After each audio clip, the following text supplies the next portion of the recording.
Coastal fans, welcome back and shots up.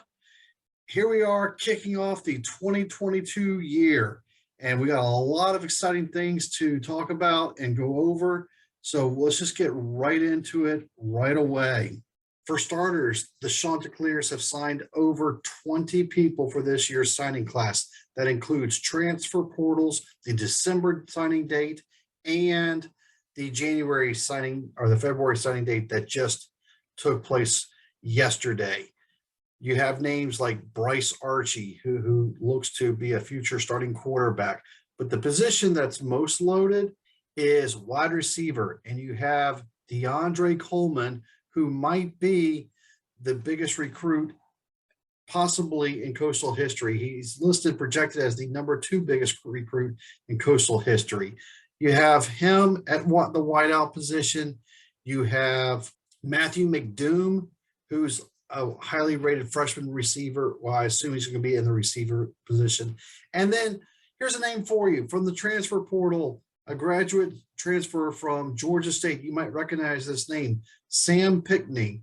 So Coastal, to say the least, has loaded up in the wide receiver position. Now, they have multiple signings from multiple positions. That's just the one position I spoke of briefly, was the wideout position, because that just seems to be, and from my take on paper, the one that Coastal loaded up on and hit the ball out of the park, to make a baseball reference on.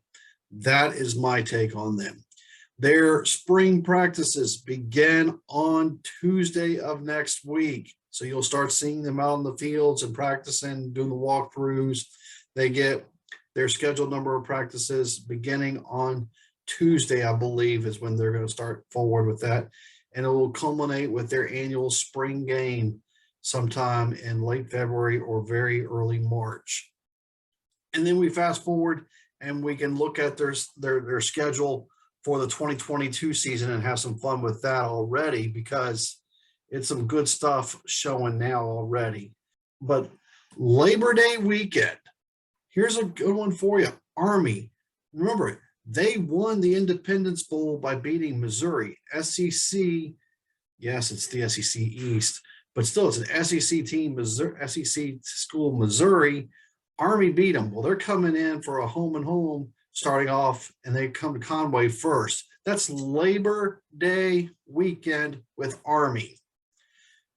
After that, immediately after that, you get it's FCS level now, and South Carolina owned Gardner-Webb. So they have a state rival coming in. The very next weekend, it's the return match from last year. Buffalo comes in. So 3 straight home games to start off the season, and that's your Buffalo.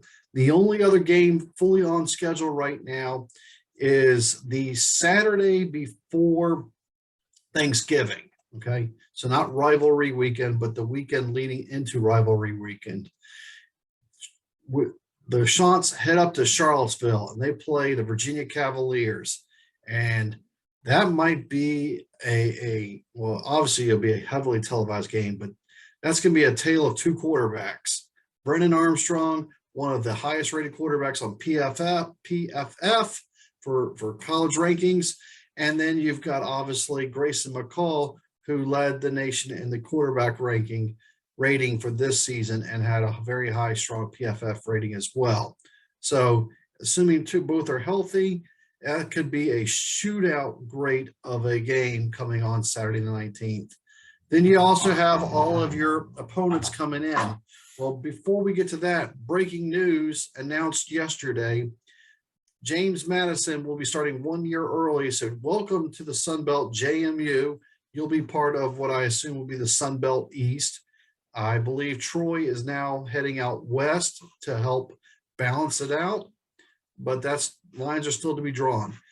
If nothing changes, which right now I think it will, if nothing changes, you're going to have home games with rival Appalachian State, and that's starting to become a real good rivalry. You have Georgia Southern, and South Alabama and Louisiana would be the home games.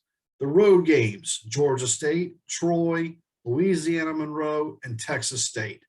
If the schedule remains all, but with the JMU announcement, right now, anything could happen to that. So a lot to be looking forward to. Things get underway with a whole new roster starting next week. It's going to be a fun 2022.